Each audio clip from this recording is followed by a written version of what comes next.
Hello, এখন কি করছো জান? মরার জন্য তৈরি হচ্ছি।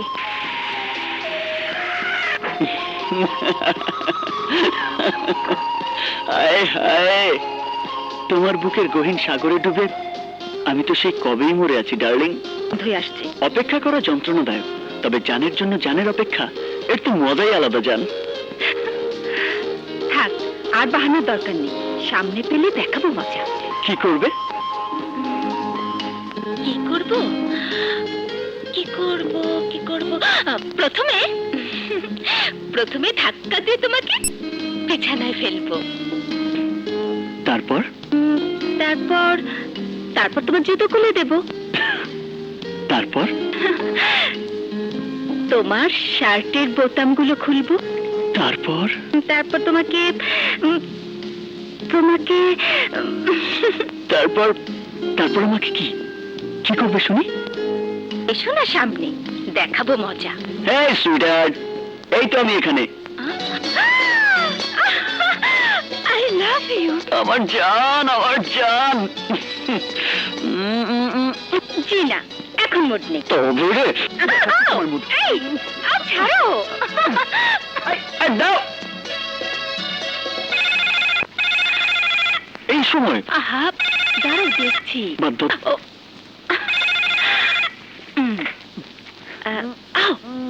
হ্যালো, মা নূপুর, তুমি ভালো আছো তো মা? আকাশ এসেছে? হ্যাঁ বাবা এসেছে। Very good. শোনো মা, ওকে বলবে কাল সন্ধ্যায় ক্লাবে জরুরি মিটিং আছে, ও যেন তোমাকে নিয়ে চলে আসে। Okay? I love you my baby. এই দুষ্টু। I love you too papa. বাবা জরুরি তলব, আগামীকাল সন্ধ্যায় ক্লাবে যেতে বলেছেন। আরেকটু তোমার হলো? এক মিনিট। আপু এটুকু এটুকু শেষ করো। এটুকু খাও। আরেকটু। ফাইন। Good, very good.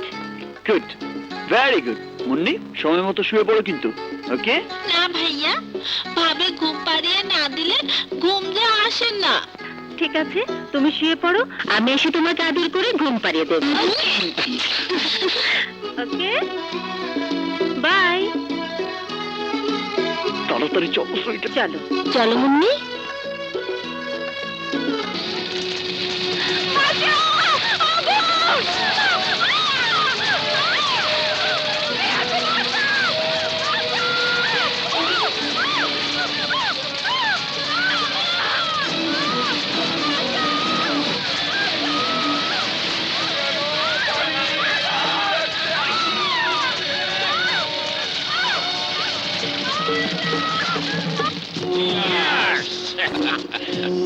আমি তো আগেই বলছি, চৌধুরী সাহেবের মতো লাকি ম্যান আর দুইটা হয় না।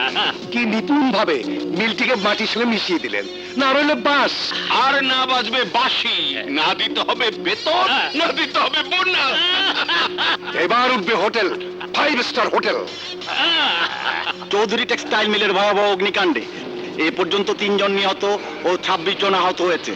সর্বশেষ সংবাদে আমরা জানতে পেরেছি, এই অগ্নিকাণ্ডের রহস্য উদ্ঘাটন করার জন্য পুলিশ কমিশনার হাসান কিবরিয়াকে প্রধান করে 3 সদস্য বিশিষ্ট এক তদন্ত কমিটি গঠন করা হয়েছে।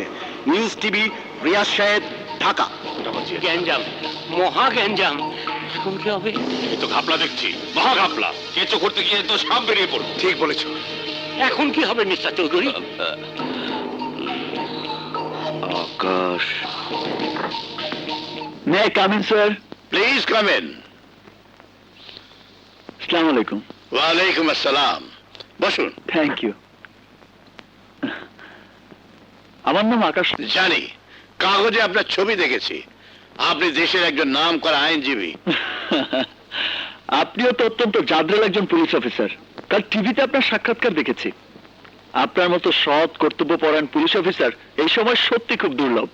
কাজের কথায় আসা যাক। আমি এসেছি চৌধুরী গ্রুপ অফ ইন্ডাস্ট্রিজের মালিকের পক্ষ থেকে। আমার মক্কেল ওই জমিতে হোটেল বানাতে চান, তার পারমিশন নেবার জন্যই আমি আপনার কাছে এসেছি। হোটেল তো অনেক দূরের কথা মিস্টার আকাশ, ওই জমিতে আমি একটা ইটও রাখতে দেব না। আমি খুব ভালো করে জানি ওই মিল আগুন দিয়ে পুড়িয়ে দেওয়া হয়েছে এবং সে আগুন দিয়েছে আপনার মক্কেল অর্থাৎ মিলের মালিক স্বয়ং। আপনি বোধহয় জানেন না মিস্টার আকাশ, ওই আগুনে পুড়ে বস্তির কত অসহায় মানুষ নিঃস্ব হয়েছে, মারা গেছে কত তরতাজা প্রাণ। শুনেছি, শুনে খুব দুঃখও পেয়েছি। তাই আমরা সিদ্ধান্ত নিয়েছি প্রতিটি ক্ষতিগ্রস্ত পরিবারকে 50,000 টাকা করে ক্ষতিপূরণ দেওয়া হবে। সত্যি কত দুর্ভাগ্য দেশে, এখানে 50 টাকা দিয়ে ভোট কেনা হয়, 5,000 টাকা দিয়ে সন্ত্রাসী কর্মকাণ্ড চালানো যায়, আর এখন 50,000 টাকা দিয়ে গরিব দুঃখী মানুষের মুখ বন্ধ করার ব্যবস্থা করছেন। কিন্তু আপনিও শুনে নেন মিস্টার আকাশ, আমি আদালতে দাঁড়াবো, কাঠ ঘোড়ায় দাঁড়িয়ে চিৎকার করে বলবো, গরিব শ্রমিকদের মুখের গ্রাস কেড়ে নিয়ে মিলে যে আগুন দিয়েছে সে আর কেউ নয়, সে হচ্ছে স্বয়ং ওই মিলের মালিক আশরাফ চৌধুরী। কথা বাড়িয়ে কোনো লাভ নেই মিস্টার হাসান কিবরিয়া, আপনার দাম বলুন। কত টাকা হলে আমার মক্কেল ওই মিলের জমিতে হোটেল বানানোর অনুমতির কাগজটা পেতে পারে? মিস্টার আকাশ, আপনি একজন ইমানদার অফিসারকে ঘুষ দিয়ে কিনতে চাইছেন? এই ইমানদারি একটা আজব চিজ মিস্টার কমিশনার। কেউ 10,000 টাকা না নিয়ে নিজের ইমান বাঁচিয়ে নেন, কিন্তু এই 10,000 যখন 10 লাখ হয়ে যায় তখন তিনি চিন্তায় পড়ে যান, আর 10 লাখ যখন কোটিতে পৌঁছে যায় তখন ভাবেন ঠিক আছে নিয়েই নেই, পরে না হয় মাজারে সিন্নি দিয়ে এই পাপ পুছে নেব। তা মিস্টার অফিসার, আপনি কত টাকা হলে মাজারে সিন্নি দেবেন বলে ভেবে রেখেছেন? মিস্টার আকাশ, যেহেতু আপনি একজন লয়ার, সেই কারণে ঘুষ সাজার অপরাধে আমি আপনাকে গ্রেফতার করব না, কিন্তু আমার অফিস থেকে ঘাড় ধাক্কা দিয়ে অবশ্যই বের করে দিতে পারবো। I say get out! Cool down mister Hasan Kibria, cool down.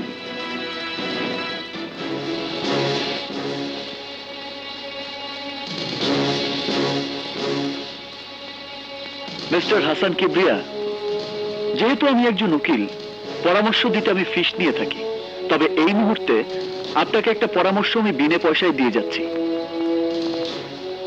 খরস্রোতা নদীতে কখনো স্রোতের বিরুদ্ধে সাঁতার কাটতে যাবেন না, হয় ক্লান্ত হয়ে যাবেন নয়তো ডুবে যাবেন, এবং অবশেষে স্রোতের টানে কোথায় তলিয়ে যাবেন কেউ আর আপনাকে খুঁজে পাবে না। আসি, have a nice day sir. আসসালামু আলাইকুম।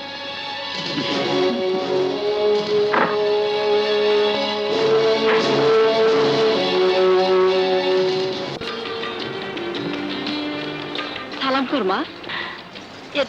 থাক মা থাক, বসো। ঘোমটাটা খোলো তো মা। বাহ, অপূর্ব।